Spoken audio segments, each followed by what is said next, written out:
வணக்கம் நேயர்களே, ஆயுத எழுத்திற்கு உங்களை வரவேற்பது நான் கார்கே. அதிமுக முன்னாள் அமைச்சர் ஜெயக்குமாருடைய இன்றைய கருத்து, பாஜக மத பிளவால இந்துக்கள் ஓட்டை பெற முயற்சிக்கிறது, ஆங்கிலேயர்கள் பாணியில் பிரதமர் பிரித்தாளுகிறார், கருத்து கணிப்புகள் பாதகமாக வந்திருக்கலாம், அதனால பிரதமர் இவ்வாறு பேசுகிறார் அப்படின்னு குற்றச்சாட்டுகளை ஜெயக்குமார் முன்வைக்கிறார். அதாவது இன்றைக்கு பாஜகவை எதிர்த்து நிற்கக்கூடிய கட்சிகளில் அவர்களை பொறுத்த வரைக்கும் எதிர்க்கட்சி அதிமுக. தேர்தலுக்கு பிறகும் அதிமுக பாஜகவை எதிர்க்கிறது, கடுமையாக எதிர்க்கிறது, சித்தாந்த ரீதியிலான எதிர்ப்பாக இந்த விவகாரங்களை பதிவு செய்கிறது. பிரதமர் பேசியது வெறுப்பு பேச்சா அப்படின்னு இபிஎஸ் அறிக்கை விட்டது, இதெல்லாமே ஒரு வகையிலான எதிர்ப்பு. இந்த ஒரு சூழலில் இந்த பாஜக எதிர்ப்பு தேர்தலுக்கு பின்பும் தொடர்வது அப்படின்றது 26 அதிமுகவுடைய திட்டம் என்ன அப்படின்ற கேள்விகளை ஏற்படுத்தி இருக்கிறது.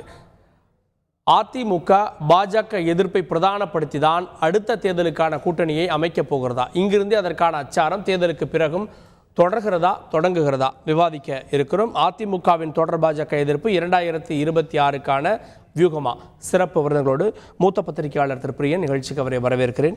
அதேபோல அரசியல் விமர்சகர் திரு சாமானி நாகராஜ் நிகழ்ச்சிக்கு அவரையும் வரவேற்கிறேன். வழக்கறிஞர் திரு சேலம் மணிகண்டன் அவர்கள் அவரையும் நிகழ்ச்சிக்கு வரவேற்கிறேன். ஓபிஎஸ் ஆதரவு செய்தி தொடர்பாளர் திரு கண்ணன் அவர்கள் அவரையும் நிகழ்ச்சிக்கு வரவேற்கிறேன். இன்னும் சற்று நேரத்தில் மற்றொரு விருந்தினர் இணைய இருக்கிறார். முதல்ல திரு நாகராஜன் அவர்கள்ட்ட, பாஜக எதிர்ப்பு அப்படின்றது தேர்தல் நேரத்தில் மட்டும் இல்லை, தேர்தலை கடந்தும் கூட இன்னும் அது தீவிரமடைந்திருக்கிறது, ஷார்ப்பாக இருக்குது. சித்தாந்த ரீதியாக ஏன்னா சிறுபான்மையினரை இப்படியெல்லாம் நீங்கள் பிரித்து பார்த்து பெரும்பான்மை மதத்துடைய ஓட்ட பெற முயற்சிக்கிறீங்கன்னு சித்தாந்த ரீதியான எதிர்ப்பை அதிமுக பிரதானப்படுத்துகிறது தேர்தலுக்கு பின்பும். இது பாஜகவை நீ தொடர்ந்து எதிர்க்க போகிறோம் அப்படின்னு சமிக்கை கொடுக்கலையா? இல்லை சார், அவங்க என்ன நினைக்கிறாங்க அப்படின்னா பாஜக கூட்டணி வேண்டாம்ன்றதுல அவங்க கிளியராக இருக்காங்க, பாஜகவும் இந்த கூட்டணி வேண்டாம் என்ற விஷயத்தில் கிளியராக இருக்காங்க. ஆனால் 1904 நம்ம வாக்களித்த அந்த நாள் வரலையுமே பாஜக எதிர்ப்புன்ற ஒரு விஷயத்தை அவங்க சரியாக செய்யவில்லை, பண்ணவே இல்லை. அதுதான் உண்மை. இது எம்பிக்கான தேர்தல், மாநில பிரைம் மினிஸ்டர் யாருக்கான தேர்தல், மோடிக்கான தேர்தல். ஆனால் மோடி எதிர்ப்புன்ற விஷயத்தை எடப்பாடி அவர்கள் செய்தாரா என்று கேட்டால் செய்யவே இல்லை. சொன்னாரு காங்கிரஸ் வந்தா என்ன, பாஜக வந்தா எல்லாம் ஒண்ணுதான், யாருமே 19 இவங்களும் வேணாம் அவங்களும் வேணாம் நான் நிக்கிறேன் அப்படின்னு சொல்றது சார். நான் அந்த மாதிரி அவர் பண்ணவே இல்லை. ஃபார் எக்ஸாம்பிள் மாண்புமிகு முதலமைச்சர் அவர்கள் பேசும்போது உங்களுக்கு ரொம்ப கிளியரா தெரிஞ்சுது இந்த விஷயத்தெல்லாம் எதிர்க்கிறார், இந்த இதில் பண்றாரு, இந்த ஆஸ்பெக்ட்ஸ்ல இவர் இந்த கூட்டணியை இது பண்றாருன்ட்டு. ஆனால் நீங்க எடப்பாடி பழனிசாமி அவர்களை பார்த்து மாண்புமிகு முன்னாள் முதலமைச்சர் அவர்களை பார்த்தீங்க அப்படின்னு பாத்தீங்கன்னா காங்கிரஸையும் எதிர்க்கல, பாஜகவையும் எதிர்க்கல, தான் மட்டும் நடுவுல டிராவல் பண்ணோம் அப்படின்னு எதுக்கு இந்த தேர்தல் நிக்கிறோன்னே தெரியாம நிக்குது அதிமுக அப்படின்னு. அதுதான் உண்மை சார். ரொம்ப கிளியரா சொல்லணும் அப்படின்னா ரெட்டலையை வாங்கிய பிறகு இந்த கூட்டணி முறிக்கப்பட்டது. அமித்ஷாவை மீட் பண்ணதுக்கு அப்புறம் இந்த கூட்டணி முறிஞ்சது, வேண்டாம் அப்படின்னு சொல்லி தனியாக டிராவல் பண்றாங்க. அதுல இருந்து 1904 வலியும் எடுத்து பார்த்துருந்தீங்க அப்படின்னா எவ்வளோ எதிர்ப்பு அறிக்கை என்ன வந்திருக்குன்னு நீங்க பார்த்தீங்கன்னா ரொம்ப கம்மியா இருக்கும். இன்ஃபேக்ட் லாஸ்ட் வீக் ஒரு அறிக்கை விட்டுருந்தாருன்னு நினைக்கிறேன். அதுதான் அவர் பண்ண மிகப்பெரிய எதிர்ப்பாகவே இருக்கு பாஜகவுக்கு எதிராக. பிரதமர் பேச்சுக்கு அந்த அவர் இந்த மாதிரி பிரிச்சாகக்கூடாது, அவரும் இன்னைக்கு ஜெயக்குமார் சார் என்ன பேசினாலும் அதோட ஒரு எக்ஸ்டென்ஷன் வெர்ஷன் தான் அவர் அன்னைக்கு பேசியிருந்தார். ஸோ இதுதான் உண்மை. ஆனால் இந்த பக்கம் நம்ம பார்க்கலாம், பாஜகவுக்கு அதிமுக தேவையா, அதிமுகவுக்கு பாஜக தேவையான, பாஜகவுக்கு அதிமுக தேவையான்ற கொஸ்டின் இதுல வருது. ஒருவேளை பாஜக நினைக்கும் பர்சன்டேஜ் இந்த செகண்ட் பொசிஷன் அந்த 18% நம்ம கிராஸ் பண்றோம், இந்த செகண்ட் பொசிஷன் அது வந்துடுச்சு அப்படின்னா அவங்களும் they will go with the chief minister candidate. அவங்க தனியா மூன்றாவது அணி ஃபார்ம் பண்ணி இப்போ எப்படி ஃபார்ம் பண்ணியிருக்காங்களோ அண்ணாமலை அவர்களை முதலமைச்சர் வேட்பாளராக அறிவித்து அவங்களும் இந்த எலெக்ஷனை முன்னிறுத்தி பாஜக மூன்றாவது அணியாக வந்துட்டான்னு சொல்ல வரீங்களா, இல்ல சில தொகுதிகள் 2வது இடம் அப்படின்னு சொல்ல வரீங்க சார்? அப்படிதான் சொல்ல சார். அவங்க எதிர்பார்க்குற அந்த பர்சன்டேஜ் சார் 18%. சில தொகுதியில் 2வது போவோம், சில தொகுதியில் 3வது போவோம். பட் ஆவரேஜா த்ரூ அவுட் தமிழ்நாட்டில் அந்த 18% அந்த நம்பர் இருக்கு பாத்தீங்களா, அந்த 18% மேல போச்சு அப்படின்னாலே அவங்க they'll be confident. ஓகே, இந்த எலெக்ஷன் நம்ம 18 வாங்கிட்டோம், இந்த மொமெண்டம் நம்ம மிஸ் பண்ணக்கூடாது, சரி நம்ம திருப்பி கூட்டணி வச்சு இன்னொருத்தர முதல்வர் ஆக்கிறதுக்கு நம்ம ஏன் இந்த எலெக்ஷனை ஃபேஸ் பண்ணணும்னு சொல்லிட்டு அவங்க தனித்து நிற்பார்கள். இல்லை பொதுவாக இந்த காலகட்டத்தில் இந்த 45 நாள் தேர்தலில் பெரிய அளவில் குற்றச்சாட்டுகள் முன்வைக்க மாட்டாங்க. ஆனால் இப்போதும் ஜெயக்குமார் குற்றச்சாட்டை முன்வைக்கிறார் அப்படின்னா 26க்கான முன்னோட்டமா என்ன பாக்குறீங்க? பாஜக வந்து ரொம்ப 26 தூரமா போயிடுச்சு அப்படின்னு. இல்ல 26க்கு வந்து அவங்க ரொம்ப கிளியரா இருக்காங்க. ஏன்னா வந்து பாஜக இந்த முறை வந்து அதிக சீட்டுகள் கேட்கும். பர்சன்டேஜ் டபுள் டிஜிட் வந்ததாலே அவங்க கேட்கக்கூடிய தொகுதி 50 தொகுதி 60 தொகுதி வேணும்னு சொல்லி அவங்க தே வில் ஆஸ்க். அது அவங்களுடைய இது. பட் 50-60 தொகுதி வந்து ஒரு அதிமுக போன்ற கட்சி வந்து கொடுக்குமான்றதுல ஒரு கொஸ்டின் மார்க் இருக்கு. ஸோ அந்த டிஸ்டன்ஸ் வந்து கண்டிப்பா மெயின்டைன் ஆயிடுச்சு அப்படின்னு தான் நான் பாக்குறேன். திருப்பி இணைவதற்கு வாய்ப்பே இல்லைன்னு தான் ஏன் முன்னாடி விமர்சிக்கலன்னு பாக்குறீங்க? ஏன் நீங்களே கேட்டீங்க ஏன் 19 முன்னாடி விமர்சிக்கலன்னு? நான் என்ன பர்சனலா நினைக்கிறேன் அப்படின்னா, ரெண்டு பேருமே பகச்சிக்க வேண்டாம். நம்மளோட எலெக்ஷன் 26. இந்த எலெக்ஷன்ல சும்மா நிக்கிறோம். நம்ம பாட்டு நிப்போம், இந்த எலெக்ஷனை முடிப்போம், அப்புறம் பார்த்துப்போம். ஆனா ஒண்ணே நான் சொல்ல விரும்புறேன், ஜெயக்குமார் அவர்கள் வந்து கருத்து கணிப்புலாம் பார்க்குறாரா இல்லையான்னு தெரியல. எல்லா கருத்து கணிப்புலையும் 2வது இடம் பாஜக தான் கொடுத்துருக்கு. அதே போல அவருடைய மகன் நிற்கிறார் பார்த்தீங்களா சவுத் சென்னையில், அந்த தொகுதியில் அவர் தோற்கடிப்பார். நீங்க வந்து பாருங்க, அதுல பாஜக எவ்வளவு ஓட்டு வாங்குதுன்னு பாருங்கன்றது நான் சொல்றேன். இந்த இடத்துல சொல்லிக்க விரும்புறேன். ஜெயக்குமார் அவர்கள் நியூஸை பார்க்கணும்னு நான் கேட்டேன். பாப்போம். திரு அக்னீஸ்வரன் அவர்கள் இணைந்திருக்கிறார், அரசியல் விமர்சகர். நிகழ்ச்சிக்கு அவரை வரவேற்கிறேன். நான் திரும்ப வர திரு அக்னீஸ்வரன், திரு மணிகண்டன் அவர்கள்ட்ட ஏன் தேர்தலுக்கு முன்பு இவ்வளவு கடுமையாக பாஜகவை சித்தாந்த ரீதியாக அதிமுக விமர்சிக்கல? காங்கிரஸும் ஒண்ணுதான், பாஜக ஒண்ணுதான், பிரைம் மினிஸ்டர் கேண்டிடேட் இருந்தாதான் தேர்தலில் நிக்கணுமா அப்படின்னு முன்பு பேசிய டோனை விட இப்போ டோன் மாறுது, இன்னும் தீவிரமாகுது. ஏன் முன்னாடி விமர்சிக்கல, இப்ப ஏன் விமர்சிக்கிறோன்ற கேள்வி வருதுல்ல? தந்தி டிவி நேயர்களுக்கு வணக்கம். கார்கே, இன்னைக்கு பார்த்தீங்கன்னா மே 4ஆம் தேதி, இன்னும் சரியா ஒரு மாதம் இருக்குது. ஜூன் மாதம் 5ஆம் தேதி இந்நேரம்லாம் அந்த கார்கேவோட ஆட்டம் அடங்கிரும் அப்படின்னு நினைக்கிறேன். சரியா கார்கே நான் சொல்கிறது? கார்கேனா நான் பாவம் உங்களை சொல்லலை, இந்த ஒரு தாத்தா ஆடிட்டு இருக்கிறாரு அந்த கார்கேவை சொன்னோம். ஏன்னா நேரம் பொட்டிலாம் காலையிலேயே உடச்சி எண்ணிருப்பாங்க. அதனால் சரியாக ஒரு மாதம் இருக்குது. கார்கே, எனக்கு முன்னாடி பாவம் அந்த பாஜக நண்பர் ஒன்று பேசினார். அதுக்கு முதல்ல சொல்லிட்டு அப்புறம் விஷயத்துக்கு போகிறேங்க. இந்த கிராமப்புறத்தில் ஒரு பழமொழி சொல்லுவாங்க, நினப்பு பொழப்பை வந்து நினைப்பு கெடுக்குதுடா பேராண்டி அப்படிம்பாங்க. ஆசை என்னமோ இருக்குது தாசில்தார் ஆகிறதுக்கு, அம்சம் என்னமோ ஆட்டுக்குட்டி மேய்க்கிறதுக்கு தான் இருக்குது அப்படின்னு கிராமப்புறத்தில் ஒரு பழமொழி சொல்லுவாங்க. ஏங்க, இந்த கூட்டணி உடஞ்சதுக்கு காரணமே அரசியல் எல்போர்டு ஒருத்தர் வாய் துடுக்கா பேசி நந்தவனத்தில் ஒரு ஆண்டி அப்படிங்கிற மாதிரி பானையை போட்டு உடைத்தாண்டி அப்படின்னு உடைச்சவர் யாரு அப்படின்னு ஊர் உலகத்துக்கே தெரிகிறப்ப, ஏதோ அதிமுகவுக்கு சின்னம் கிடைச்சுதான், சின்னம் கிடைச்ச உடனே அதிமுக கூட்டணியை விட்டு போயிடுச்சு அப்படின்னு அவர் என்னென்னமோ காதுல எல்லாம் பூவா சுத்துறாருங்க. இல்ல அந்த காலத்தை அந்த காலத்தெல்லாம் வச்சு பார்க்கணும்ல. அதிமுக சின்னம் கிடைச்சது, தீர்ப்பு கிடைச்சது, அமித்ஷாவை பார்த்தாரு, அதை தான் அவர் சொல்றாருல்ல. எல்லாம் கரெக்ட். இதே இந்த வந்து இது மக்கராக போன குக்கரும் ஜாக் ஃப்ரூட் ஜாம் ஃப்ரூட் ஆக போகுது. அந்த 2 பேர்த்த பற்றியும் இதே மத்திய பாஜக தலைவர்கள் என்னென்ன பேசுனாங்க. அந்த இன்னொரு அம்மா இருக்குது பாய்ஸ் தோட்டத்தில் வேலைக்கு இருந்தது, அந்த அம்மாவை பற்றி என்னெல்லாம் பேசுனாங்க. மரியாதைக்குரிய துக்ளக் ஆசிரியர் திரு குருமூர்த்தி அவர்கள் வந்து சாக்கடை எடுத்து அவசரத்துக்கு போட்டு அமைக்க வேண்டியது தானே அப்படின்லாம் இவங்களை பற்றி பேசினாரு அப்படிங்கிறதையும் இதை நான் நினைவுறுத்துறேங்க. நான் அதே சமயத்தில் ஒன்று சொல்லிடுறேங்க, வேண்டும் மோடி அதில் மாற்று கருத்தே இல்லைங்க. நான் இதில் மாறுபடுறேன், ஜெயக்குமார் அண்ணன் கருத்தில் மாறுபடுறேன். வேண்டும் மோடி அப்படிங்கிறதுல எனக்கு மாற்று கருத்தே இல்லைங்க. சரியா கார்கே என்ன சொன்னது? சொல்லுங்க, அதுக்கு ஒரு விஷயம் வச்சிருப்பீங்களே. என்ன விஷயம்லாம் ஒன்றும் இல்லைங்க. வேண்டும் மோடினா நீரவ் மோடியை கொண்டு வரேன்னு சொல்லுவாங்களா, அந்த வேண்டும் நீரவ் மோடி, வேண்டும் லலித் மோடி, வேண்டாம் நரேந்திர மோடி. இதுதான் வந்து அதிமுகவோட நிலைப்பாடுங்க. ஒரு தலை ராமனும் வேண்டாம், 10 தலை ராவணனும் வேண்டாம்னு திரு எடப்பாடி பழனிசாமி அவர்கள் தெளிவாக சொல்லி 2026 வரைக்கும் அரசியல் ரீதியாக அவங்களோட நட்பு கிடையாது, 2099 வரைக்கும் உங்கள் பக்கமே திரும்பி பார்க்க மாட்டோம் அப்படின்னு சொன்னதுக்கு அப்புறம் இப்போ தேர்தலுக்கு இதெல்லாம் அறிவித்து 10 நாள் வரைக்கும் வாசக்கதவை திறந்து வச்சுட்டு பழனிசாமி வருவாரா, பழனி முருகன் வரம் தருவாரா அப்படின்னு உட்காந்துக்கிட்டு காத்துக்கிட்டு இருந்தவங்க யார் அப்படிங்கிறது மீடியாவுக்கு ஊர் உலகத்துக்கு எல்லாத்துக்குமே தெரியாது. ஐயோ, அதுக்குள்ளே மறந்து போயிட்டேன். நம்ம புலவர்ந்து கண்ணா எப்படி பார்க்குற, நல்லா இருக்கிறியா, பார்த்து ரொம்ப நாள் ஆச்சுப்பா. ஆனால் கார்கே, நான் சபையே ஒரு மாதிரி ஒரு கலகலப்பு இல்லாமல் போயிடுச்சு. நம்ம புலவர் இன்னைக்கு தான் வந்திருக்கிறார், இப்போ தான் பார்த்தேன், ரொம்ப சந்தோஷம். ஒரு விஷயத்தை ஏற்றுக்கிறேங்க, ராமநாதபுரத்தில் வந்து ஐயா ஓபிஎஸ் அவர்கள் மிக கடினமான போட்டியை கொடுத்திருக்கிறார் அப்படிங்கிறத நான் புரிஞ்சுக்கிட்டேன். இரட்டை இலை முதலிடத்தில் வெற்றியை நோக்கி சென்று கொண்டிருக்கிற இரட்டை இலைக்கு மிகப்பெரிய கடும் நெருக்கடியை கொடுத்திருக்கிறார் அப்படிங்கிறத நான் உள்ளபடியே அதை ஏற்றுக்கணும். அது மனசாட்சிக்கு விரோதமாக நம்ம இது பண்ணக்கூடாதுங்க. ஆனால் என்ன அப்படின்னு பார்த்தீங்கன்னா, இன்னொருத்தர் வாங்கியிருந்தார் சின்னம், என்னது இது பலாப்பழ சின்னம். ஏதாவது வெயில் நேரத்துக்கு பார்த்தீங்கன்னா வெள்ளரிக்காய் வாங்கியிருக்கலாம், தர்பூசணின்னு சின்ன வாங்கியிருக்கலாம், இல்லை நொங்குன்னு சின்ன வாங்கியிருக்கலாம். அந்த ஜாக் ஃப்ரூட்டுங்கிறது ஜாம் ஃப்ரூட்டு. நான் சொன்ன உடனே கண்ணனுக்கு சிரிப்பு பாருங்க. கண்ணா, நான் சொன்னது யாருன்னு கேட்டீங்கன்னா ஐயா மரியாதைக்குரிய ஓ பன்னீர்செல்வம் டீ கிளாஸில் நின்னார்ல, அவரை சொன்னேன். அவரு அதிமுகவிற்கு 5 OPSல 3வது 4வது இடத்துல இருந்தாரு. 4வது இடம் தான் உங்க ஆளு, 3வது இடத்துல இருந்தாரு. அவரை சொன்னேன். நான் நம்ம உங்க ஐநா சபையை மீட்க போற உரிமை குழு தலைவர், ஆப்பிரிக்காவை மீட்க போற உரிமை குழு தலைவர், அதிமுக மீட்க போற உரிமை குழு தலைவர், அவரை சொன்னேன்னு நினைச்சிட்டு அப்படியே புலங்காகி அடையிறிய விட்டுரு. உடனே போட்டு திருப்பி போட்டு அடிக்கணும், அதை விட்டுருங்க. அதிமுக ஏற்கனவே திரு எடப்பாடி பழனிசாமி அவர்கள் சொல்லிட்டார், ஒரு மாநில நலன் தமிழக மக்களுடைய நலன்னா 2 தேசிய கட்சியும் சரிப்படாது, எங்களுக்கு மோடியும் வேண்டாம் கார்கே டாடியும் வேண்டாம்னு சொல்லிட்டாருங்க.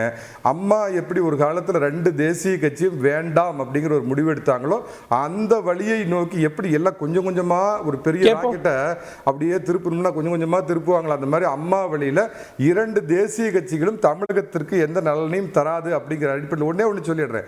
நீங்க இந்த காவிரி பிரச்சனைகளை பாருங்க. காவிரி பிரச்சனைங்கிறப்ப காங்கிரஸையும் கடுமையாக எதுக்கும் அதிமுக, பாஜகவும் எதுக்கும். ஆனா மந்திரி பதவி வேணும், நாம ஒருவேளை ஜெயிச்சா அத்தைக்கு மீசம் முளைச்சா அப்படின்னு காத்துட்டு இருக்கிற திமுக வந்து என்ன பண்ணும், மத்திய அரசு பாஜகவை மட்டும் எதுக்கும். ஆனா இங்க மாநிலத்தில் இருக்கிற DK சிவகுமார் பேசு, சீதாராமையாவை பேசினா அதை பத்தி பேச மாட்டாங்க. இந்த கேடுகட்ட நிலை வேண்டாம் என்றுதான் 2 தேசிய கட்சிகளும் வேண்டாம் என்று அறிவித்தார் எடப்பாடி பழனிசாமி. கேட்போம் திரு கண்ணன் அவர்கள்ட்ட. 2 தேசிய கட்சிகளும் வேணாம் அப்படின்ற ஒரு பார்வை, அதோடு சேர்ந்து திமுகவை எதிர்ப்பது, பாஜகவை எதிர்ப்பதுன்றது அதிமுகவுடைய எதிர்காலத்துக்கு இன்னும் சொல்லணும்னா அவங்க வந்து பாஜகவோட கூட்டணி அமைக்கல, திமுகவை எதிர்த்தாங்க. அந்த பழைய நிலைக்கு அதிமுக திரும்பி இருப்பதா பார்க்கலையா? யாரு புரட்சி தலைவர் எம்ஜிஆர் திரும்பி வந்துட்டாரா, இல்ல புரட்சி தலைவி அம்மா உயிர் தெழுந்து வந்துட்டாங்களா அதிமுக பழைய நிலைமைக்கு திரும்புவதற்கு? இப்ப இருக்கிற அதிமுகவா? அண்ணா திராவிட முன்னேற்ற கழகம் நம்ம அதிமுக, அபகரிப்பு திராவிட முன்னேற்ற கழகம் நம்ம அதிமுகவா மாறி ரொம்ப நாள் ஆச்சு. இப்ப பழனிசாமி கையில இருக்கிறது அபகரிப்பு திராவிட முன்னேற்ற கழகம்ங்கிற அதிமுக, அண்ணா திராவிட முன்னேற்ற கழகம்ங்கிற அதிமுக அது ஒருங்கிணைப்பாளருடைய முடிச்சு போச்சு. அது போக மணிகண்டன் ஒரு 5 நிமிஷமா பேசினாரு. அது வந்து பிராந்தன் பிதற்றலாக பார்க்க முடிஞ்ச ஒழிய அதுல உப்பு இல்ல சப்பம் இல்ல, ருசிக்கிற அளவுக்கு ஒண்ணும் இல்ல. ஒரு பன்னீர்செல்வத்தை எதிர்க்கிறதுக்கு, ஓபிஎஸ்ங்கிற ஒரு அம்மாவின் அரசியல் அடையாளத்தை எதிர்க்கிறதுக்கு, புரட்சி தலைவி அம்மா அவர்களால் 3 முறை அடையாளப்படுத்தப்பட்ட ஒப்பற்ற தலைவனை எதிர்க்கிறதுக்கு போலிகளை எப்படி போலி பொதுக்குழு மூலம் போலி பொதுச் செயலாளராக தேர்ந்தெடுத்து கொண்டாரோ, தனக்குத்தானே தலைவர் சொல்லி பட்டம் சுட்டி கொண்டாரோ, அவரு அதிமுக சார்புல 3 பன்னீர்செல்வம், திமுக சார்புல 2 பன்னீர்செல்வம். இதுல 2 பேரு நீங்க என்ன சொல்றீங்க? இப்படி அதிமுக திமுகன்றீங்க? நான் கண்ணால பார்த்தோம், காதால கேட்டோம். அவங்களுக்கு யாரும் பன்னீர்செல்வம் அந்த ஊர் மண்ணின் மைந்தர், ராமநாதபுரம் கலெக்டர் ஆபீஸ்க்கு முன்னாடி பந்து கடை பேக்கரி வச்சிருக்கிறவர், அவர்தான் மண்ணின் மைந்தர். இந்த இருந்து சொன்ன அதுதான் எங்க வெளியில இருந்து இறக்குமதி பன்னீர்செல்வம். ஒரு நிமிஷம் வரேன். நீ பேசும்போது நான் பேசவே இல்லை. கண்ணன் முடிச்சு பேசாம இருப்பா. கண்ணன் முடிச்சு பலாப்பழம் நாத்த முடிச்ச பலாப்பழம் இதெல்லாம் தேர்தல் முடிவு வந்ததுக்கு அப்புறம் அதை பத்தி விமர்சனம் வைக்கலாம். நான் அந்த சனிகண்டன் பேசும்போது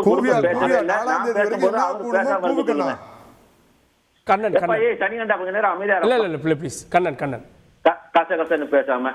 அதாவது கார்கே 3 பேரு ஏடிஎம்கே உடைய ஆதரவுல, ஏடிஎம்கே அமைச்சர் முன்னாள் அமைச்சர் உதயகுமாருடைய ஆசீர்வாதத்துல, பழனிசாமி துட்டால இந்த 3 பேருடைய பேச்சு ஆடியோ எல்லாம் இருக்கு கார்கே, அது நான் உங்களுக்கு வேணா தனியா அனுப்புறேன். அப்புறம் 2 பேருக்கு நவாஸ் கனி செஞ்சார். இதெல்லாம் பட்டவர்த்தனமா பப்ளிக்கா நடந்த சம்பவம். திமுகவும் அதிமுக நான் சொல்றது அபகரிப்பு அண்ணா திராவிட முன்னேற்ற கழகங்கிற அதிமுக, அந்த அதிமுகவும் திமுகவும் கூட்டணி வச்சு திமுகவை எதிர்க்கிறதுக்கு தெம்பும் இல்ல, திராணியும் இல்ல, வக்கும் இல்ல, வாய்ப்பும் இல்லைங்கிற கதையா பூரா டம்மி வேட்பாளர் பஞ்சாயத்து போர்டுல நிக்கிறவனெல்லாம் கொண்டு போய் பாராளுமன்றத்துல வேட்பாளரா போட்டு இவருக்கு கிடைக்கிறதுக்கு ஆள் இல்ல.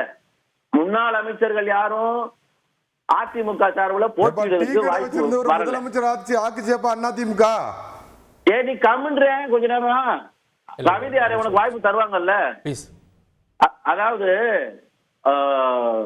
அண்ணா திமுக வேட்பாளர்கள் எப்படி இருப்பாங்க, அப்படியே வேட்பாளர் அறிவிச்சா தொண்டன் குதூகலப்பட்டிருப்பான், கொந்தளிச்சிருப்பான். விஷயத்துக்கு இன்னைக்கு போங்கடா நீங்களும் உங்க வேட்பாளரும் அப்படிங்கிற அளவுக்கு களத்துல பூத்து ஏஜென்ட் இல்ல கார்கே. நாங்கெல்லாம் ஒவ்வொரு பூத்தா போய் பார்ப்போம். களத்துல பூத்து ஏஜென்ட் இல்ல.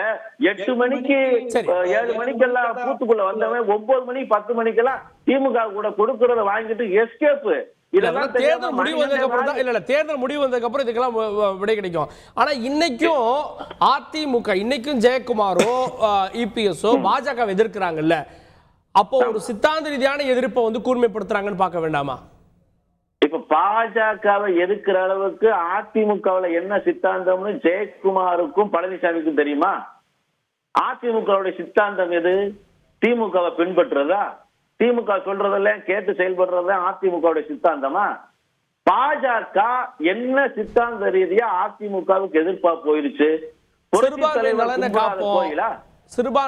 நலனை காப்போம், மாநில உரிமைகளை அபகரித்தா விடமாட்டோம், அதெல்லாம் சொல்றாங்க. இப்ப சிறுபான்மையினருடைய நலனை பூரா பிஜேபி குலைச்சிருச்சா? மாநில உரிமைகளை பூரா கெடுத்து சீரழிச்சு சின்ன பண்ணம் ஆக்கிருச்சா? இது பொத்தாம் பொதுவா பாஜகவை குறை கூறணும், குற்றம் கூறணும், எப்படியாவது சிறுபான்மையின் மக்களையே ஏமாற்றணும். அதாவது புரட்சி தலைவி அம்மாவை ஏமாற்றியாச்சு, சசிகலாவை ஏமாற்றியாச்சு, ஐயா ஓபிஎஸ் ஏமாற்றியாச்சு, திரகணனை ஏமாற்றியாச்சு, பாஜகவை ஏமாற்றியாச்சு. இப்ப கடைசியா சிறுபான்மையினரை ஏமாத்துறதுக்காக போடக்கூடிய சிலுவம்பாலம் பழனிசாமியினுடைய சின்னத்தனமா நாடகம் தான் இது. பாஜக தமிழகத்திற்கு செய்யாதத காங்கிரஸ் திமுக என்ன செஞ்சிருச்சு?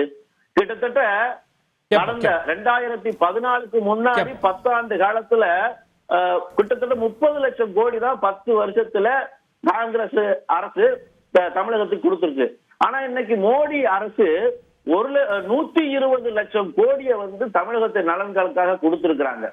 எண்ணற்ற திட்டங்கள், ரயில்வேல, இன்ஃப்ராஸ்ட்ரக்சர்ல, ஏர்போர்ட்ல, நெடுஞ்சாலைகள்ல எண்ணற்ற திட்டங்களை தீட்டி தமிழகத்துக்கு கொடுத்திருக்கிறாங்க. அது போக எங்க போனாலும், உலகத்துக்கு எங்க மோடி போனாலும் அங்க தமிழை பத்தி உயர்வா பேசுறாரு. ஒரு பிரதமர் இதை விட எப்படி தமிழுக்காக உயர்வு கொடுக்க முடியும், தமிழ்நாட்டுக்காக செய்ய முடியும்? கேட்போம். நான் வர்றேன் திரு அக்னீஸ்வரன் அவர்கள்ட்ட. இந்த எதிர்ப்பு தேர்தல் முடிவுக்கு பிறகு மாறாதுன்னு சொல்ல முடியுமா? ஏன்னா சூழலை பொறுத்து நாங்கள் ஆதரவு கொடுப்போம், அதிமுகவுடைய ஆதரவு தேவைப்படக்கூடிய சூழல் நாங்கள் கொடுப்போம்னு அதிமுக ஏற்கனவே சொல்லியிருக்கு. ஒருவேளை பாஜக ஜெயிச்சு சில நம்பர்கள் தேவைப்பட்டு அதிமுக தர வேண்டிய நிலைமை ஏற்பட்டா இந்த எதிர்ப்பு அப்படியே இருக்குமா திரு அக்னீஸ்வரன்? அனைவருக்கும் வணக்கம். அதாவது திரும்ப இந்திய நாட்டில் பாரத பிரதமர் மோடி அப்படி ஒரு காபந்து அரசாங்கத்தில் இன்றைக்கு பிரதமராக இருக்கக்கூடியவர், அவருக்கு பெரும்பான்மையை நிரூபிக்க முடியாத ஒரு சூழல் வந்தால் அதிமுக ஆதரிக்குமா அப்படின்னு கேட்குறீங்க. அதிமுக ஆதரிக்குமா என்பதை அந்த கட்சியினுடைய பொதுச் செயலாளரும் ஒட்டுமொத்த கட்சியும் தான் முடிவெடுக்கும். இது ஒன்று. ரெண்டாவது, இப்போ நம்மளுடைய தலைப்பே என்ன சொல்லியிருக்கீங்கன்னா, சார் இது 2026க்கு இது போகுமா, அதுக்கு சட்டசபை தேர்தலுக்கு உண்டானதை தான் இங்கே தேர்தலில் மாதிரி மோதல் மாதிரி உருவாகுதான்னு கேட்குறீங்க. அதிமுகவுடன் பாரதிய ஜனதாவை முதல்ல ஒப்பிடுவதே தவறு. இவங்க சும்மா ஒரு சிலம்பம்ன்றது எதிர்த்தாப்பில் இருக்கிறவர்கிட்ட நின்று ஒரு எதிரிக்கு எதிரி இருந்து களத்தில் விளையாடினா தான் அதற்கு பேர் சிலம்பம். இவர்கள் வெறும் காற்றில் ஒரு காகிதத்தில் சிலம்பம் என்று எழுதி கொண்டு அந்த காகிதத்தை வச்சு சுத்திட்டு இருக்கக்கூடிய தமிழ்நாட்டை பொறுத்தளவில் பாரதிய ஜனதா அரசாங்கம் என்னன்னா ஒரு வான வேடிக்கை விடுறாங்க. எப்படின்னா, இந்த 18% நாங்கள் வெற்றி பெற்று பண்ணிடுவோம், அவங்க பாருங்கள், அவங்க தான் இதுதான் 2வது இடம், இதுதான் 3வது இடம். நான் கேட்குறேன், இந்த மாய மந்திரங்களெல்லாம் தயவு செய்து நிறுத்துங்க. வரக்கூடிய தேர்தல் என்ன சொல்லுதோ அது வரைக்கும் கொஞ்சம் பொறுமையாக இருப்போம். அதே மாதிரி கடைசி 2021 தேர்தலில் என்ன வாக்கு சதவீதம் எல்லா கட்சியும் வாங்கியிருக்கோ அதை வச்சு தான் நீங்கள் பயணப்பட வேண்டும். அவர் தான் முதலமைச்சர் வேட்பாளர். யார் தான் தமிழ்நாட்டில் முதலமைச்சர் வேட்பாளர்? முதலமைச்சர் வேட்பாளர் என்ன அவ்வளவு சாதாரண போஸ்டா உங்களுக்கு? விஜய் நான் கட்சி ஆரம்பிக்கிறேன்றாரு, விஷால் கட்சி ஆரம்பிக்கிறேங்கிறாரு. அப்போ திமுக ஆளுங்கட்சியாக இருக்குது, அண்ணா திமுக எதிர்கட்சியாக இருக்குது. அடுத்து நாம் தமிழர் நான் தான் முதலமைச்சருங்கிறாரு. முதலமைச்சர் போஸ்ட் என்ன கூவி போட்டு டிஎன்பிசியில் விற்கவா செய்கிறாங்க? இல்லை. மக்களுடைய மனங்கள், தமிழ்நாட்டுடைய உரிமைகள், இதையெல்லாம் காவு கொடுக்காம அதை காப்பாற்றக்கூடிய கட்சி எந்த கட்சியோ அந்த கட்சிக்கு தான் மக்கள் ஆதரவு அளிப்பாங்க அப்படின்னு என்னுடைய நிலைப்பாடு. இல்ல அது யார் முதலமைச்சர் ஆவாங்கன்றது இல்ல அவர் சொல்றது 15% மேல ஓட்டு வாங்கிட்டா ஏன் பாஜக தலைமையிலே ஒரு அணி அமையும் இப்ப அமைஞ்சது மாதிரி அப்ப முதலமைச்சர் கேண்டிடேட்டை பாஜக முன்னிலைப்படுத்தும். Correct sir. கருவில் இருக்கும் குழந்தை ஆனா பெண்ணான்னு சொல்லி டாக்டரே சொன்னா டாக்டரே உள்ள தூக்கி வச்சிடலாம். நீங்க தேர்தல் ரிசல்ட்டே இன்னும் சொல்லாம இருக்குது, அது எப்படி 15% நீங்க சொல்ல முடியும்? உங்களுக்கு யார் சொன்னது? தமிழ்நாட்டுடைய சத்யபிரதா சாஹூ ஐஏஎஸ் சொன்னாரா? இல்ல உங்களுக்கு அதுக்கு முன்னாடியே லீக்கேஜ் ஆயிருச்சா? இப்ப நான் கேட்பது, அந்த தகவலும் தெரியாத வரை நீங்களாக ஒரு வான வேடிக்கை விட்டுட்டு நாங்க தான் எதிர்க்கட்சி நாங்க தான் அப்படின்னா ஈரோடு கிழக்குல ஏன் நிக்கல? நின்றுக்கலாமே. ரெண்டாவது, இப்ப தமிழுக்காக ஆதரவு கொடுத்தாங்க சார். ஈரோடு கிழக்குல ஏன் கமலாலய வாசல்ல ஜெயக்குமார் வந்தார், எல்லாம் வந்து நின்றீங்க சொல்லுங்க. அக்னீஸ்வரன் அதுக்கு முன்னாடி ஏங்க உங்களால நான் பேசி முடிக்கிற வரைக்கும் நீங்க பேசும்போது நான் அமைதியா இருக்கிறேன். இந்த குறைந்தபட்சம் கூட பாஜகவுக்கு ஆதரவா இருக்கிற உங்களுக்கு தெரியாதா? சார் அதிமுக போய் சொன்னா சார் பண்ண முடியும். ஏன் நின்றீங்க கேட்டா ஒரு அரசியல் கட்சி ஏன் நீங்க வந்து அங்க நிக்கலையா? அதிமுக அலுவலகத்துல பாஜக போய் நிக்கலையா? இப்படி கையெடுத்து கும்பிடலையா? கை கட்டி நிக்கலையா? சார் ஈரோடு கிழக்கு பத்தி சொன்னீங்க, நான் கேட்டேன். நீங்க வந்தீங்க வேண்டாம் சொல்லிருக்கலாமே சார். நீங்க பாஜக வேண்டாம் தைரியமா சொல்லிருக்கலாமே. அக்னீஸ்வரன் ஏங்க முதல்ல நீங்க ஆட்சி அமைக்கல, ரெண்டாவது இருங்க. முதல்ல விவாதத்துல பாஜக ஆதரவாளர்கள் கொஞ்சம் அமைதியா பொறுமையா இருங்க. ஆட்சி அமைக்கிறது ரெண்டாவது பண்ணுவோம். ஒண்ணு, நான் இப்ப கேட்பது, நீங்க தமிழுக்காக உயிரை விட்டு கொண்டிருக்கிறார்னு சொல்லி நம்ம சொல்றாருல்ல, ஏங்க காபந்து அரசாங்கத்தினுடைய பிரதமராக இருக்கக்கூடிய திரு நரேந்திர மோடி இந்த இப்ப பிரதமராக இருக்கிற போதுதான் ஆகாஷ்வாணி அப்படின்னு மாத்திருக்கிறாரு. அதுக்கு முன்னாடி அழகான தமிழ் சொல்லில் இருந்துச்சு, அகில இந்திய வானொலி நிலையம் இருந்துச்சு. தமிழுக்காக நீங்கள் ஒதுக்கிய பணம் எவ்வளவு இந்த 10 ஆண்டு காலத்தில்?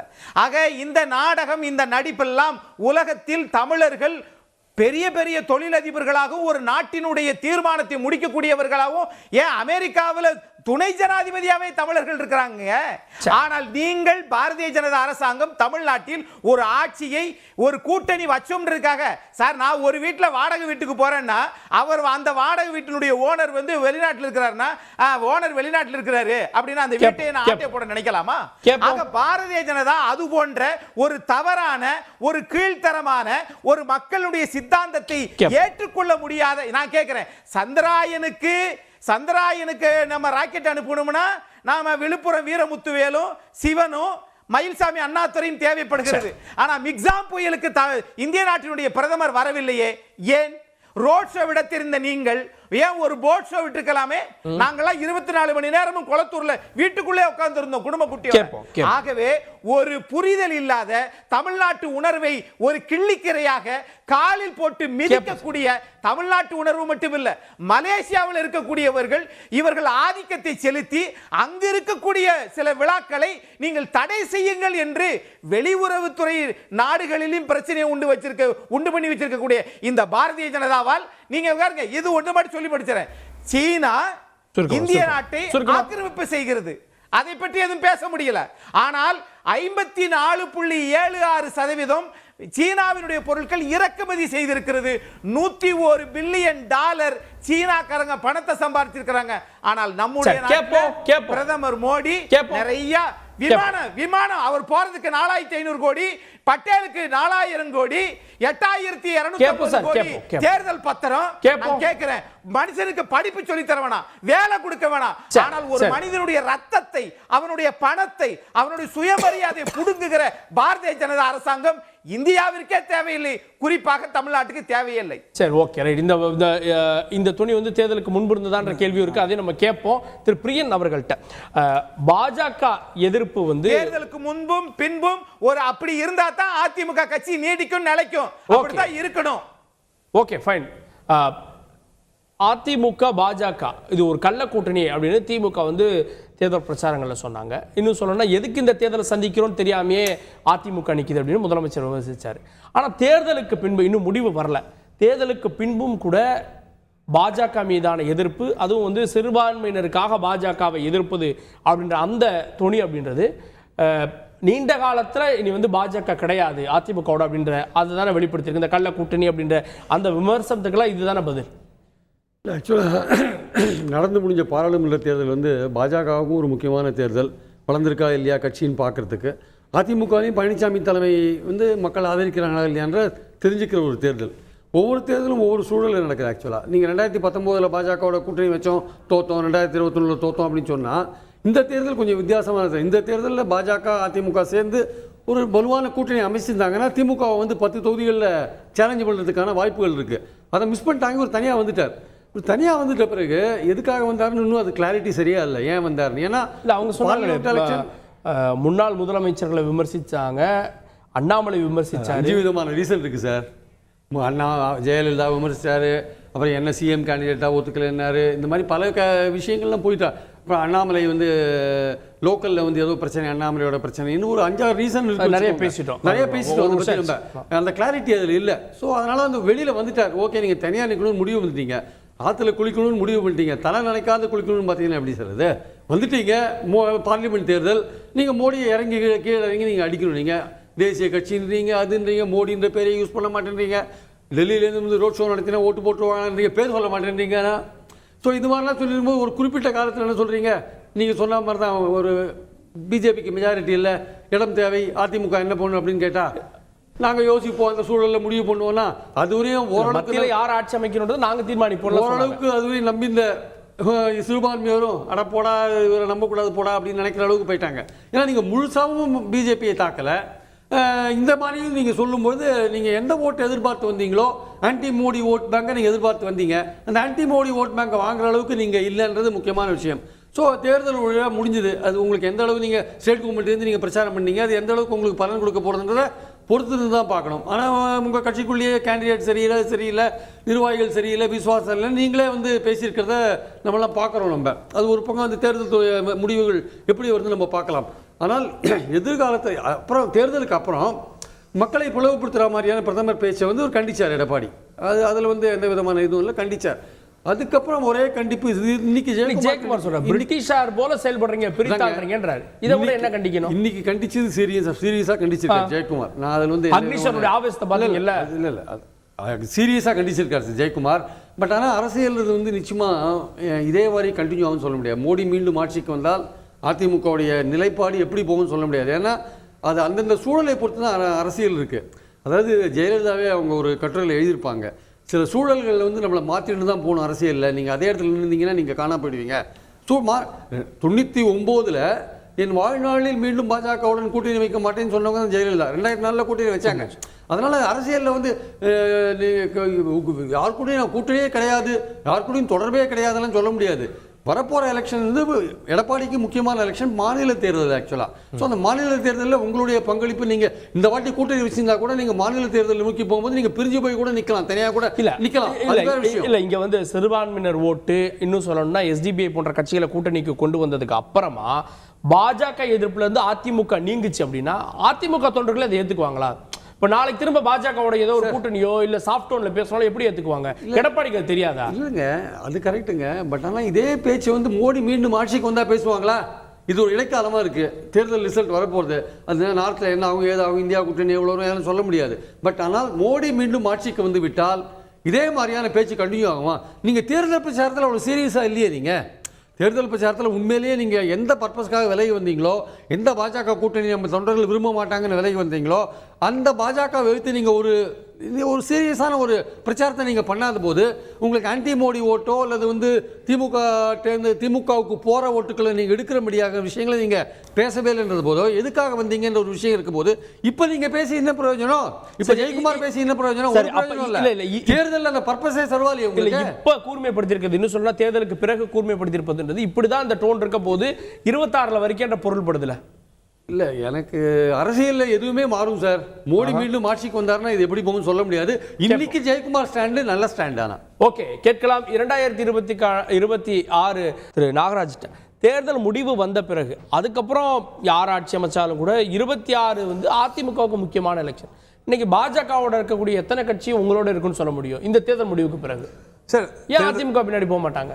சார் அதிமுக பின்னாடி போகாததுக்கு காரணம் அவர் ஜெயிக்கணும்னா திமுக எதிர்ப்புன்ற ஒரு விஷயத்தில் அவர் நிற்கணும் சார். நிற்கிறார், திமுக எதிர்க்காரு. அது எப்படி இருக்குன்றது மக்களுக்கு தெரியும். அது வந்து ஸ்டேபிளாக இல்லைன்னு தான் மக்கள் கருதுறாங்க. இன்றைக்கி வந்து பாஜக வந்து இந்த 15% தாண்டுறது 15% தாண்டோன்னு சொல்லி எல்லா கணிப்புகாரும் எல்லாம் சொல்கிறதுக்கு காரணம் என்னென்னா அவங்க பண்ணுற திமுக எதிர்ப்பு. முதல்ல திமுக எதிர்ப்பில் எடப்பாடி பழனிசாமி அவர்கள் அடுத்த 1.5 வருஷம் எப்படி ட்ராவல் பண்ண போகிறான்றதை எல்லா கூட்டணி கட்சியும் பார்க்கும்.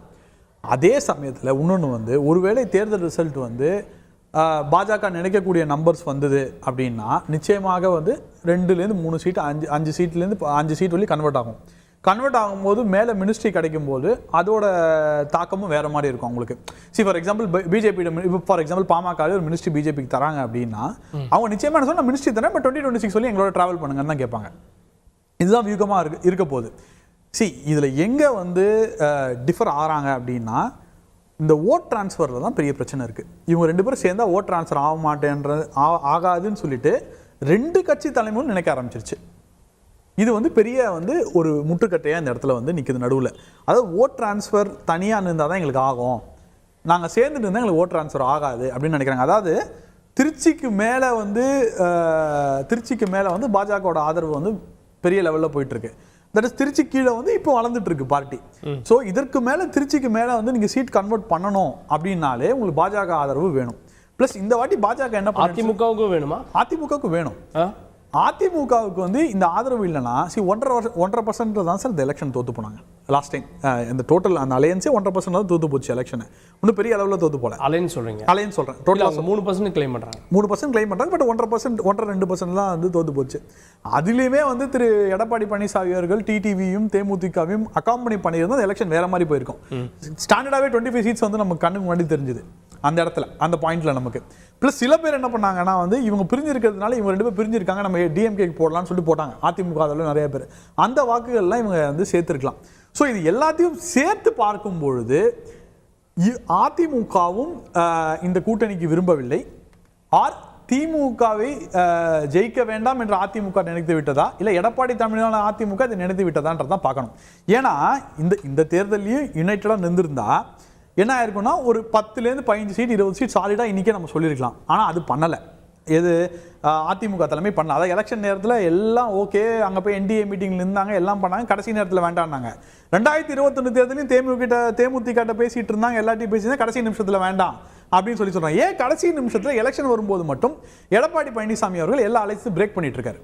ஸோ இவருக்கு திமுகவை வெல்ல வேண்டும் என்ற எண்ணம் இருக்கிறதா இல்லையான்றது மிகப்பெரிய சந்தேகமாக தான் காட்டும். நான் திரு மணிகண்டன் அவர்கள்ட்ட தேர்தல் முடிவு தானே அதிமுகவுடைய ஓட் பர்சன்டேஜோ இல்லை வெற்றியோ இதெல்லாம் வச்சு தானே அதிமுகவுடைய 26 டிராவல் என்னன்றதை முடிவு பண்ணும். இப்போவே இந்த பேச்சுக்கள் மூலமாக நம்ம முடிவு பண்ணிட முடியுமா பாஜக எதிர்க்கிறாங்க இப்படி தான் பயணப்படுவாங்கன்னு? கார்கே, அதிமுகவுடைய உயிர் மூச்சு என்பது திமுகவிலிருந்து தூக்கி எறியப்பட்ட புரட்சி தலைவர் அவர்கள் இந்த கட்சி உருவாக்கினப்ப அதோட அடிநாதம் உயிர் மூச்சு திமுகவின் மீது கண்மூடித்தனமான எதிர்ப்பு அப்படிங்கிறதா இந்த கட்சி டிராவல் பண்ணிட்டு வருது. புரட்சி தலைவரும் அப்படித்தான் இருந்தார். திருவாரூர் தீய சக்தி அப்படின்னு சொல்லி திருக்குவளை தீய சக்தி அப்படின்னு அம்மா கருணாநிதி சொன்னாங்க. அதே வழியில் திரு எடப்பாடி பழனிசாமி இந்த தேர்தல் பரப்புரையில் எந்த அளவுக்கு திமுகவை சாடினார் அப்படிங்கிறது வாக்காளர்கள் அத்தனை பேருக்கும் தெரியும். ஆனால் நாகராஜுக்கு மட்டும் பாவம் தெரியல. திமுக எதிர்ப்பு இல்லை அப்படிங்கிறாங்க. திமுக எதிர்ப்பு இல்லாத தமிழ்நாட்டில் பிறக்காத பிள்ளைக்கு பெரியப்பன் பேர் வச்சானா சித்தப்பன் சீர் வச்சானாங்கிற மாதிரி 3வது 4வது இடத்துக்கு தத்தி தவழ்ந்து போட்டி போட்டுட்டு இருக்கிற பாஜகவை பற்றியா பின்ன பேசுவோம். இங்கே பிரதான எதிரி என்பது திமுக. அந்த திமுகவை கடுமையாக தாக்கினார் திரு எடப்பாடி பழனிசாமி அப்படிங்கிறது அவருக்கு நினைவுறுத்துறேன். அப்புறங்க பாஜகவை எதிர்க்கிறோன்னு காலையில் தூக்கி எந்திரிச்ச உடனே எடப்பாடி பழனிசாமி மோடி ஒழிக, அமித்ஷா தாடி ஒழிக அப்படின்னு டெய்லி என்ன கோஷம் போட்டுட்டு இருப்பாங்க. நான் ஒன்று சொல்லிடுறேங்க, 98 வாஜ்பாய் அவர்கள் பிரதமராக இருந்தப்ப அது கூட்டணி மந்திரி சபையில் இருந்த அதிமுக அன்னைக்கு வாஜ்பாய் அவர்கள் தமிழக நலன் விஷயமா கேட்டப்ப மறுத்த உடனே அந்த ஆட்சி கவிழ்த்தவர் அம்மா அப்படிங்கிறத மறந்துடாதீங்க. அதே சமயத்தில் பார்த்தீங்கன்னா ராமர் கோயில் கட்ட வேண்டும் என்ற ஒரு நியாயமான நிலைப்பாட்டை ஆதரித்தவர் அம்மா. இன்றைய பிரதமர் மோடி முஸ்லீம்களுக்கு எதிராக ஒரு அவதூறு பேசின உடனே வெகுண்டு பொங்கி எழுந்து அதற்கு எதிர்ப்பு கண்டன குரலை கடுமையாக பதிவு செய்தவர் இன்றைய பொதுச் செயலாளர் எடப்பாடி பழனிசாமி. இதுதாங்க அதிமுகவோட இது எல்லாருக்குமான கட்சி. இதில் வந்து ராம நாம் லல்லாவும் வேணும் அல்லாவும் வேணும் அப்படிங்கிற அடிப்படையில் 2 தேசிய கட்சினாலும் தமிழகத்திற்கு எந்த நலனும் இல்லை அப்படிங்கிறதுனால விலக்கி வைக்கிறாங்க. அதே மாதிரி ஒன்று தெரிஞ்சுக்கங்க, எதிர்கட்சியாக இருக்கிறப்ப வந்து கருப்பு பலூன் விடுறதும் ஆளுங்கட்சி ஆனவுடனே வெண்டாடி வேண்டே வருக அப்படின்னு வெள்ளை கொடி பிடிச்சிட்டு போய் ஏர்போர்ட்டில் நிற்கிற கட்சியில் இந்த இழிநிலை வேண்டாம். தமிழக மக்கள் நலன் காக்கப்படும் வேண்டும் என்றால் 2 திருச்சிக்கு மேல அதிமுக ஜெயிக்கணும்னா பாஜக தேவை அப்படின்றார் நாகராஜ்.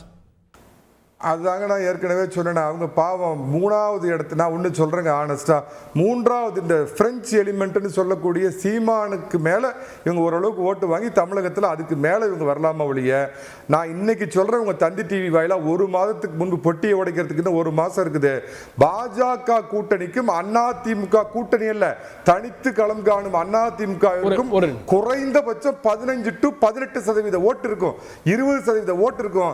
பொட்டியை உடைக்கிற அண்ணாமலையோட அண்ணாமலையோட பகல் கனவு யூடியூப்ல கட்சி நடத்துறது இதெல்லாம் தெரிய போகுது. ஒன்னே ஒண்ணு நான் சொல்லிடுறேங்க, கண்ணன் வந்து உளுந்து உளுந்து மோடி ஆதரிக்கிறதுக்கு காரணம் தமிழ்நாட்டுக்கு அவங்க செஞ்ச நல்லதை காட்டிலும் அவங்களுக்கு பாவம் அரசியல் முகவரி இல்லாம அரசியல் அனாதையா போனவங்களுக்கு கொண்டு வந்து எடப்பாடி பழனிசாமியோட சேர்த்து அரசியல் முகவரி வாங்கி கொடுத்தார அந்த நன்றி விசுவாசத்தை காட்டுறாரு கண்ணன். சரி, ஓகே, சிறிய குறுக்கீடு மட்டும் சார், சிறிய குறுக்கீடு மட்டும் சார். 2 விஷயம் தான் சார். 3% தோத்தாலும் 5% தோத்தாலும் தோல்வி தான். இவங்க என்ன பண்றாங்க அப்படின்னா, நாங்க தனியா இருந்தா எல்லா ஓட்டு தனக்கு வந்துடும் நினைக்கிறாங்க. ஆனால் அது வராது. திருச்சிக்கு மேல எல்லா தொகுதியிலையும் ஆவரேஜா இந்த வாட்டி பிஜேபி 8 to 15% வந்து நிச்சயமா வாங்க போகுது.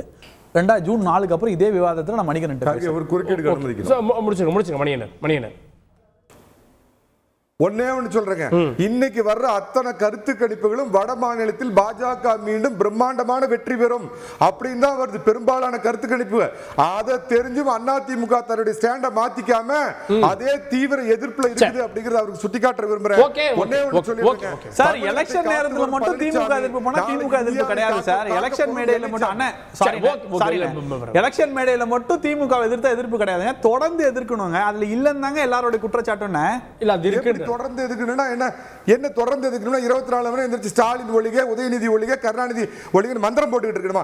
களத்தில் எதுக்குறார் உண்ணாவிரதம், ஆர்ப்பாட்டம், அத்தனை விதத்திலே அறிக்கை, அத்தனை எதிர்ப்பு. எடப்பாடி பழனிசாமி 2026 சட்டமன்ற தேர்தல் அப்படின்றது அதிமுகவுக்கு இபிஎஸ்க்கு முக்கியமானது. அப்போ பாஜகவுடைய ரோல் என்னவா இருக்கும் அப்படின்ற ஒரு கேள்வி இருக்குல்ல. அப்போ பாஜக இருக்கக்கூடிய கட்சிகளோ இல்ல அதிமுக பெறக்கூடிய வாக்குகளோ இன்னும் கூடுதல் உத்வேகத்தை தான் அவங்களுக்கு கொடுக்கும். இந்த பாராளுமன்ற தேர்தல் ரிசல்ட் வரும்போது பழனிசாமி காணாம போயிடுவாரு.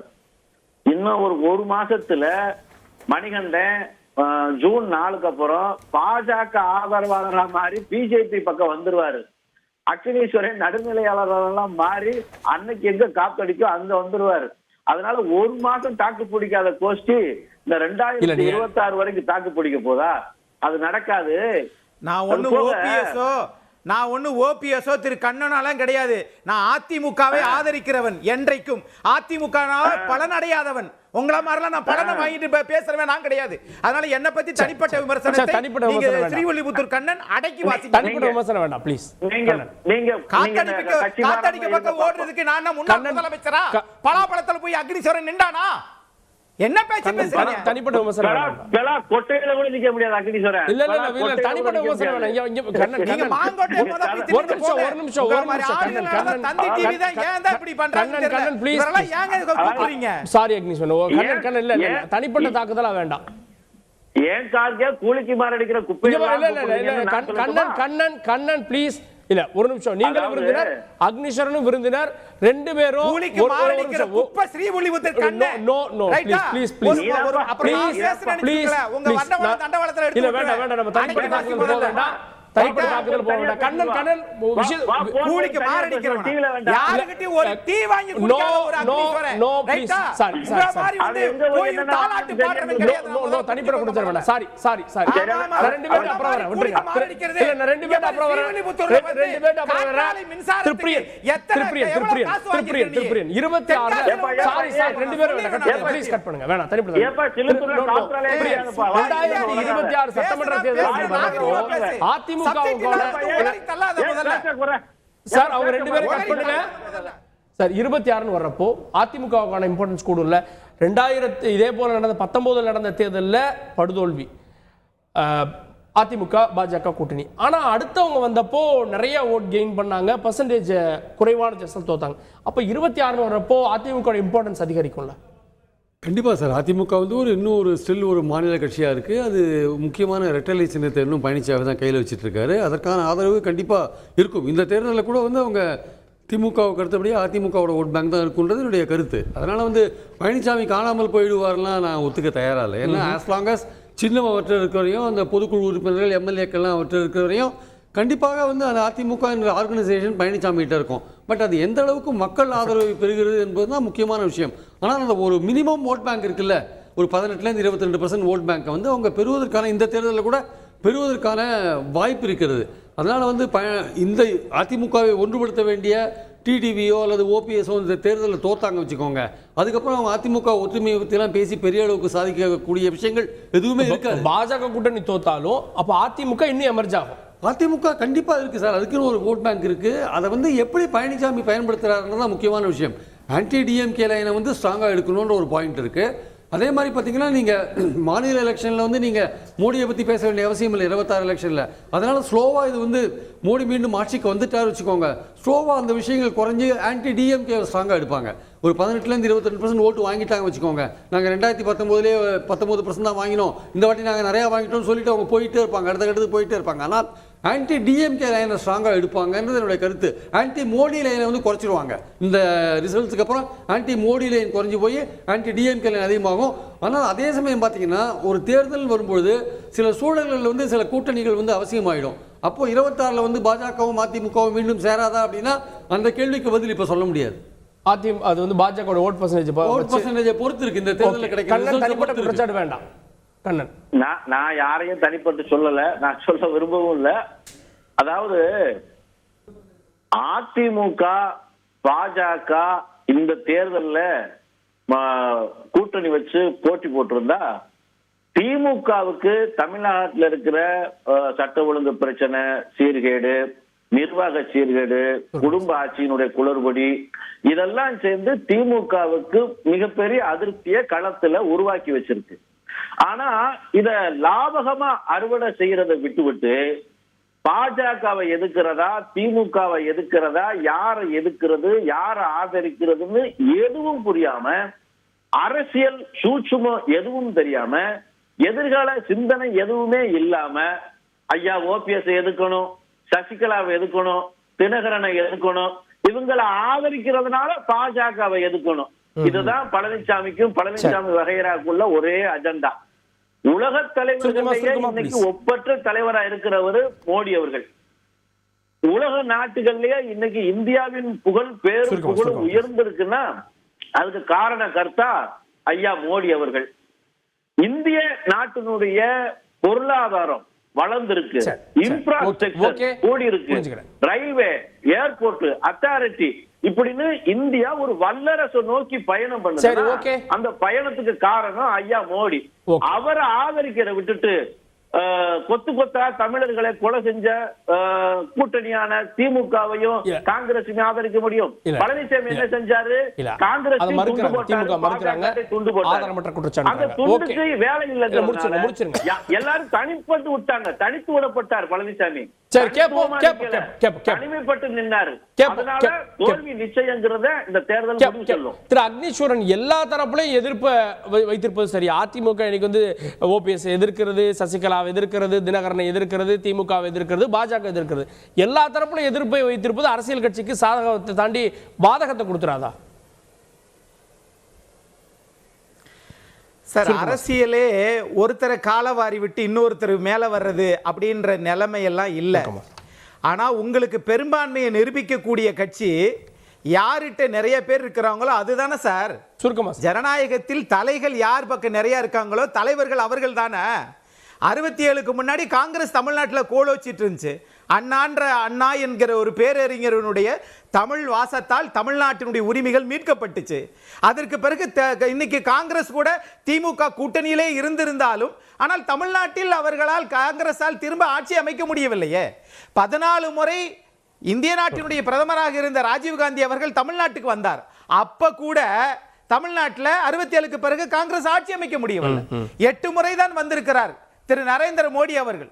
நான் திரு எடப்பாடி பழனிசாமியை ஆதரிக்கின்ற காரணத்தினால் நரேந்திர மோடியை எதிர்க்க வேண்டும் என்கிற அவசியம் கிடையாது. ஆனால் அந்த மோடி அவர்களுடைய தனிப்பட்ட எதிர்ப்பு என்பது எனக்கு தேவை கிடையாது. ஆனா திரு அடல் பிஹாரி வாஜ்பாய் அவர்கள் இருந்தபோது 28,000 கோடிக்கு காஷ்மீர் கன்னியாகுமரி இணைச்சார். அது இன்னைக்கும் கண்கூடாக பார்க்கிறோம். அதுக்கு ஆனா இவங்க வந்து சுங்கச்சாவடி கட்டணத்தை உயர்த்தினாங்க, அதையும் கண்கூடாக பார்க்கிறோம். ரைட்டா? அதனால நாங்க வந்து எதிர்க்கிறோம். அதே மாதிரி எல்லாமே வந்து கேஸா இருக்கட்டும், எல்லாமே இருக்கட்டும். ஆனா நான் கேட்கிறேன், இதனால நாங்க ஆதரிக்கிறோம் அப்படின்னு சொல்லுவதற்கு தமிழ்நாட்டிற்கு ஏதாவது உரிமை நீங்க செஞ்சீங்களா இல்லையா? அப்படி செய்தால் பரவாயில்ல. பிரியன் சார் சொல்லுவது எதுவும் நிரந்தர. சரி, ஓகே, நேரம் இல்லை. இந்த எல்லா கேள்விகளுக்குமே விடை வந்து இன்னும் ஓகே அக்னீஸ்வரன், இந்த எல்லா கேள்விகளுக்குமே விடை தெரிஞ்சுக்கணும்னா இன்னும் 1 மாதம் வெயிட் பண்ணோம். 1 மாதத்துக்கு பிறகு தேர்தல் முடிவுகள், அரசியல் கட்சிகள் பெறக்கூடிய வாக்கு சதவீதம், அது 26 தீர்மானிக்க போகிறதா? அதிமுகவுடைய பாஜக எதிர்ப்பு இப்படியே இருக்குமா? பார்க்கலாம். விவாதத்தில் பங்குண்ட சிறப்பு விருந்தினர் அனைவருக்கும் நன்றி. பார்த்தவங்களுக்கும் நன்றி. நேயர்களே, தொடர்ந்து நீங்கள் தந்தி தொலைக்காட்சியுடன்.